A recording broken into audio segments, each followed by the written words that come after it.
Now, Paul Trunfio, who is going to be talking on network science for all, strategies for bridging STEM research, education, and career development to improve student achievement. And Paul is a senior research scientist at Boston University. He's the director of the Science Education Group at the Center for Polymer Studies and a fellow of the Hariri Institute for Computing and Computational Science and Engineering. And his research interests are in interdisciplinary computational visual modeling of complex systems, and his professional focus has been on enhancing undergraduate and K-12 STEM education by building bridges to science research. So thank you very much, Paul, and looking forward to your talk. Wow, thank you. I didn't expect such a lovely introduction, but I appreciate it. And of course, it's not the work of me, it's the work of many people working together. So as you see, there's several people listed as authors of this talk, presenters of this talk, like a sort of high energy physics paper. But some of us are here today, and we're going to move throughout a few of us to talk about specific topics. I thought I would set the stage and just give a little overview of where we're at. And so Network Science for All is a very ambitious title, and perhaps could be seen as a little bit arrogant. But the motivation for it stems partly from the fact that we know that there's always been this collective enthusiasm in the NetSciEd community for bridging analytical skills and synthesizing skills to promote a sort of richer educational experience for students that also bridges research in the lab and education in the classroom. And we also know that a sustainable and scalable effort, any kind of sustainable and scalable effort, really transcends any one project. So real change requires movement, and which is, of course, what started NetSciEd community. And so a collective effort is required in order to really make some change. And so if I can get to the start, my mentor always told me, start with the message that you want to end with. And so the take-home message, I'll tell you right now, is that our hope is that our project is one piece of a larger fabric of an effort that continues to bring people together. But not only just bringing people together, but to learn from each other, which is the whole purpose of the NetSciEd community. And also, like Paul was just talking about, to help avoid common pitfalls. Because if we don't help each other know what the pitfalls are and know what the plan Bs are to go around these pitfalls, then we'll repeat the pitfalls. And we don't want that to happen. So, that's this work is supported by an NSF iTest award recently, back in March it started, and so that's the first slide. And Angelica's running the slide, so that's not, I can't just click. So Network Science for All, we see this partly as an infrastructure building effort to braid together multiple strands. And we've already had a crack at this. And so we have a sense of what the elements are that are needed in order to sort of be successful. So we positioned this project as braiding together multiple strands. This was how the proposal was written, and this is how we sort of think about it, and always have thought about it. From a network science perspective, our aim was to build on the prior work. This is why, Hiroki's, Steve, Catherine, Lori, Jean Stanley, and myself, our names are there, because there was an effort that began in 2011, 2012 or so, where we mainly started by Hiroki's efforts with a small cohort of students, led to another iTest award from NSF, the NetSci program.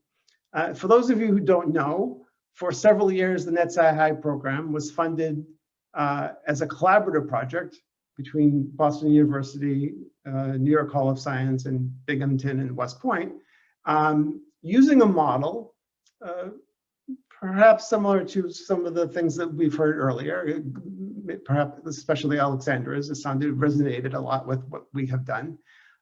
whereby high school students and their teachers attended a 10-day residential boot camp, so to speak, followed by a year-long team-based research project that was mentored by a graduate student that was in a nearby lab. It was fairly complex, right? Because you had high school students coming for a 10-day boot camp. We all converged at BU for these summer camps.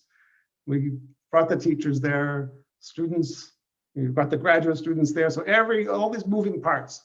And they embarked on a year-long research project together with the graduate student and their teacher in their school.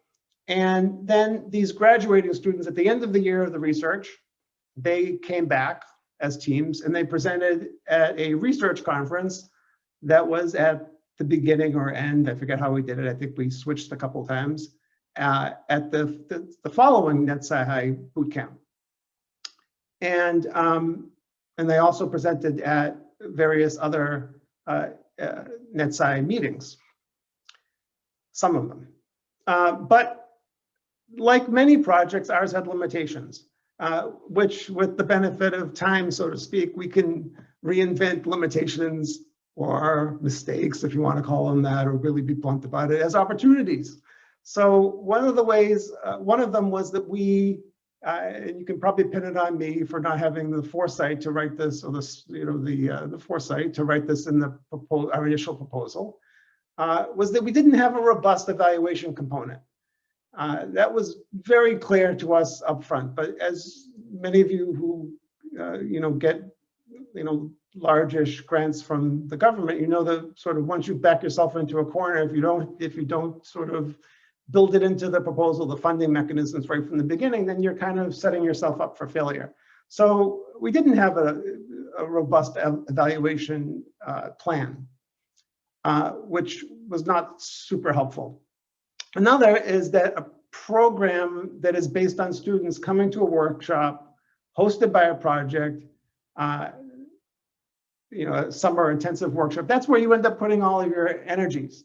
And that kind of effort, while it's extremely rewarding, at the end of every summer camp, it was super rewarding. The students came in at a certain place, had all of this involvement of all these wonderful people, Hiroki, Catherine, Steve, and graduate students, all of this, and the teachers too, all this wonderful energy. They came out very different from when they started. And so it's super rewarding, but it's not really scalable. That's the problem, unless you can really convince others to replicate it. So that's another limitation that we're trying to reinvent as an opportunity. And the third, related to this, is that projects, even if it's, you think, oh, it's $1 million, a project by itself doesn't tend to lead to large impact.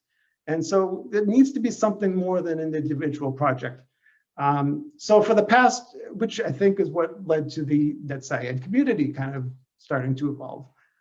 So for the past few years, we've been trying to turn these awarenesses of mistakes or limitations into opportunities. And we started by building a movement from within Boston University. I'm at Boston University, I've been there for a long time, and realized that in order to really kind of take a project idea to the next level, like really have impact, it required sort of, at least in my mind, getting at least the people in my local network, which is my university, somewhat involved in it. So we partnered with our Data Science Institute and the workforce development efforts in the College of Education, which we didn't have in either of our prior projects. And then in 2017, Red Hat came to us. Red Hat wanted to implement a program for middle school students in Boston. And so that's how we met NetSciEd2020, who's our collaborative partner on this current project. So this vision of collective engagement impact, this was the vision. This was the vision that we had in NetSci, that we could all sort of take this to the next level. But this vision really started to sort of feel, for me, like it could become reality when we started to sort of build some momentum here at BU.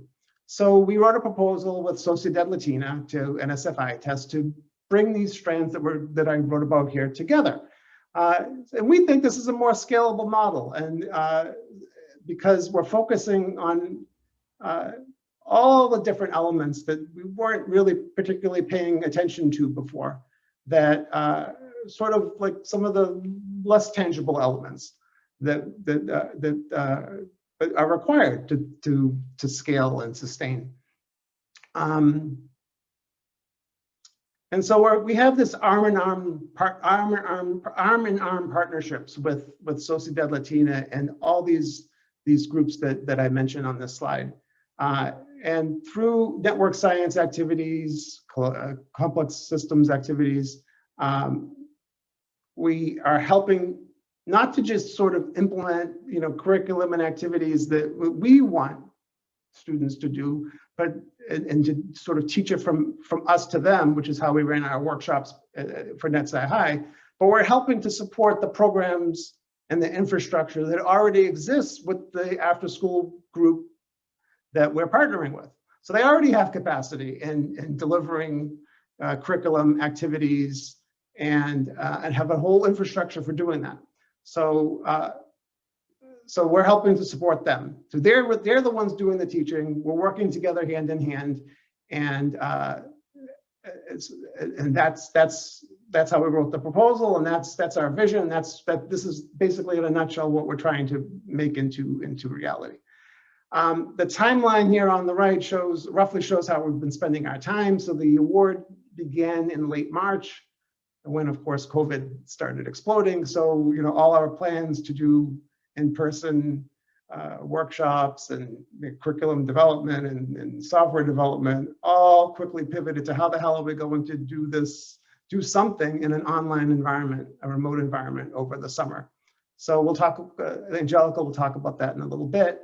But that's setting the stage. And I thought it was sort of important to do because we have a long history with many of you here. And, or I have a long history with many of you here. And we owe a huge debt of thanks to all of you, many of you.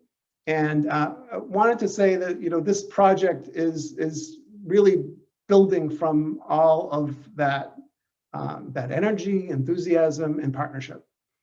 So I'll hand things over to Cecilia Nardi, who can speak from the perspective of our Government and Community Affairs Office at Boston University. Cecilia?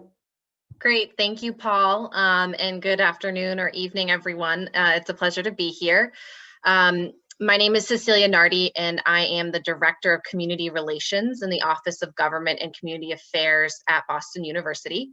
So Government and Community Affairs has cultivated special and longstanding relationships with our local communities, and we strive to connect the community partners that we've worked with resources and expertise that's found across the university. So for several summers prior to COVID-19, our office helped provide space on campus for Sociedad Latina to host one of their summer programs called Emprende, where students participate in an intensive 10-week curriculum to explore the fields of business and entrepreneurship. And so while we're always happy to welcome our partners to campus, fostering relationships that go deeper and connect the academic mission of the university to our host communities is really the goal. So last year, we seized on the opportunity to deepen this partnership with Sociedad Latina and embrace this new project with our colleagues, Paul in the College of Arts and Science, and some others that can't join us today from our Wheelock College of Education and Human Development. And I think what's really great about this project and unique is that we've kept the question, what does partnership look like, front of mind, to ensure that the resources and the expertise of the university are in service to Sociedad Latina and further their ability to deliver their critical mission to the community, which Paul mentioned is longstanding and which they've got a lot of capacity in doing already. So our goal for the project is to be a model for partnership with community organizations and collaboration across the university. And already within the university, we're experiencing a lot of interest and excitement about it and its possibilities for the future. So we are just looking forward to continuing to growing the partnership. And I'm going to turn it over, I believe, to Angelica from Sociedad Latina so that she can tell you more about the work that we've done. Thank you so much. Thank you, Cecilia. My name is Angelica Rodriguez. I'm the STEM Pathways Manager from Sociedad Latina. And thankfully to BU, we were able to get high support in our STEAM Summer Learning Academy this summer, where we piloted our curriculum. So our STEAM Team Summer Learning Academy ran from July, August in the summer 2020 for 5 weeks. With support from Boston University, we were able to offer 2 clubs, our Network Science Club and our Careers Club, again, where we piloted our curriculum. STEAM Team serves middle school age students in grades 6 through 8 who are English language learners from our Boston Public Schools department district. Our STEAM team clubs ran from for about 45 minutes. So we had from 12 p.m. to 12:45, our STEAM enrichment portion, and then we concluded with our closing circle. As we saw, it was definitely important being remote this summer. In the Network Science Club, youth learned what a network is, what different types of network exist. So as we can see here in the circuit lab, where youth engaged in creating their own network or circuit to make the light bulb light up. Youth additionally engaged in a brief water simulation to understand the networks that even exist in water, where they typically use day-to-day to drink.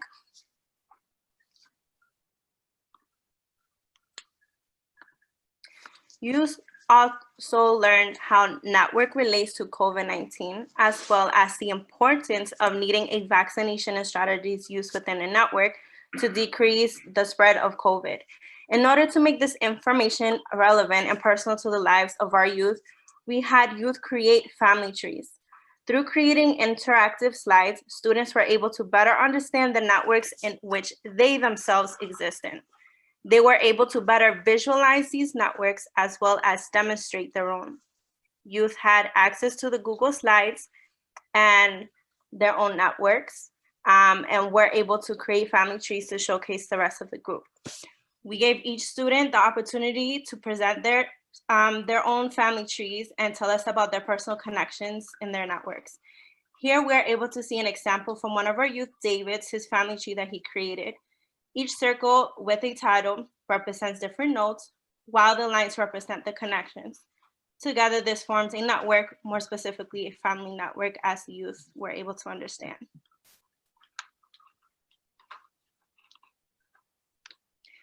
Students continue to explore networks to better understand how networks relate to them through learning about the spread of diseases.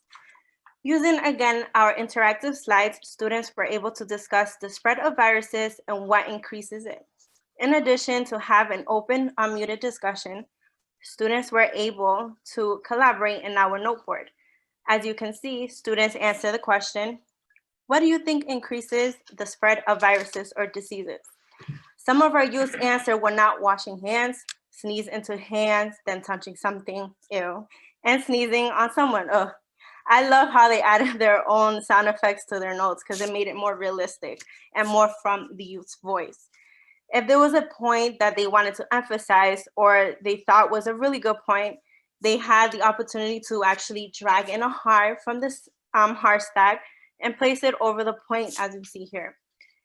Youth really understood much more clearly that connection between networks and the spread of diseases through our VAX activity.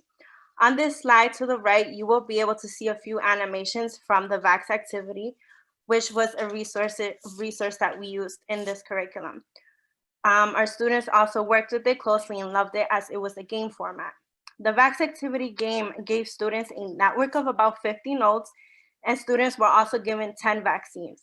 Using these vaccines, students had to minimize the disease outbreak within the network.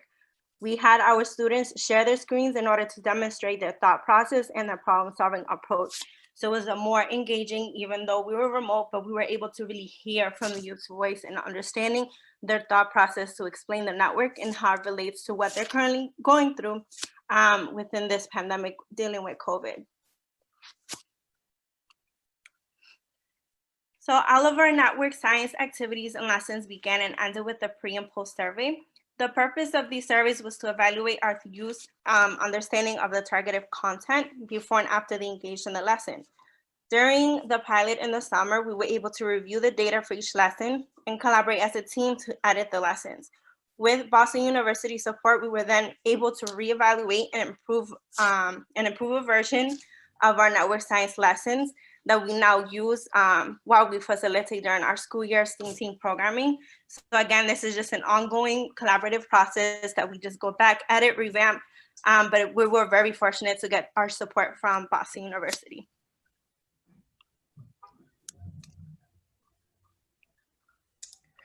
Thank you, Angelica. My name is Chung Park. I'm a research scientist at Boston University Wheelock College of Education.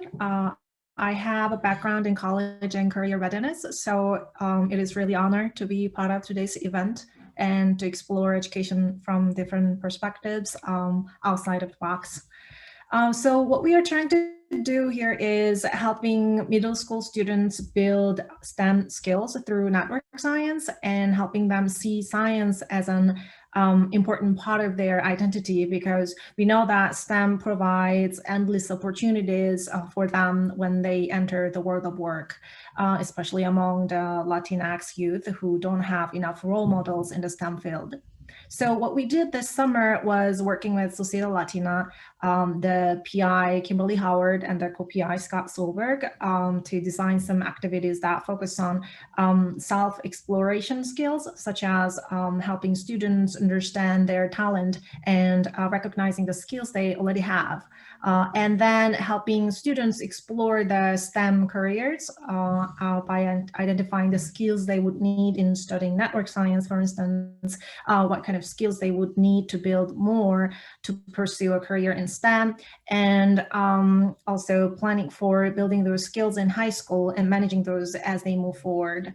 What we plan to do in spring is to engage them in work-based learning, which would help them early access to college and credentials. So ultimately, students can graduate from high school ready to continue learning in the post-secondary setting, as well as ready to enter the workplace, hopefully in the STEM field. So that's the MyKit process we used in designing the career lessons for Sociedad Latina youth. I will pass back to Paul. Thank you.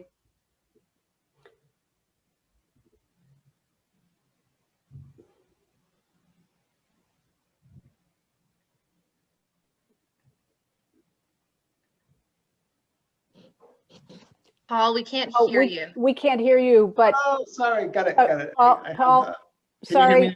Yeah, and also if you could wrap up in a minute or two, that would be great. Okay, sure. So since running late. I'll be quick. So we put on hold, since we quickly pivoted to remote learning, some of the curriculum and software development that we plan to initiate in the proposal.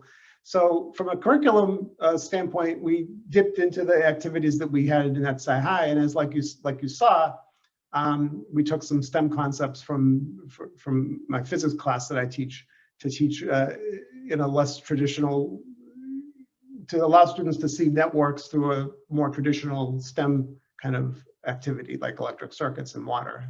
And we're just now starting to explore Hiroki's group's NetSci Draw program.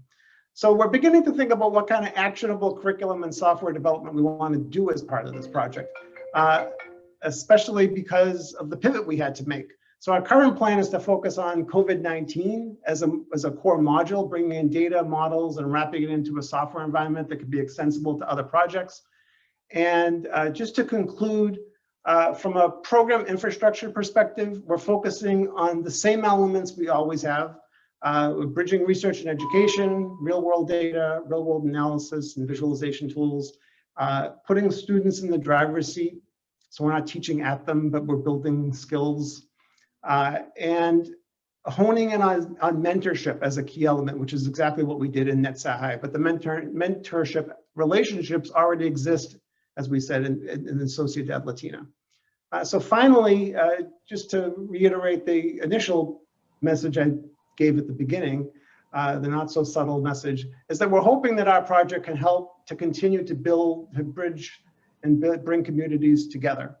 Not only the NetSci community that we have here today, but also anyone who's interested in leveraging an effort such as this to achieve sustainable and scalable impacts. So our project, even though it's a pilot, we're working with middle school students to try to do some very specific things. It does take the long view vision. It has several advisory boards, internal to BU, external to BU, STEM advisory boards that we are hoping to populate. So we're hoping to interest you in becoming involved. So thank you very much. And with that, we are open for questions. Great. Thank you, Paul, so much. And great to hear about this work. We are running a little late, so I'm going to suggest, Paul, maybe you could put your email address in the chat. And if people have questions, they can contact you. You can put all of your team members as well. And great to hear about this work and how it's moving forward. I do want to move on to our next speaker.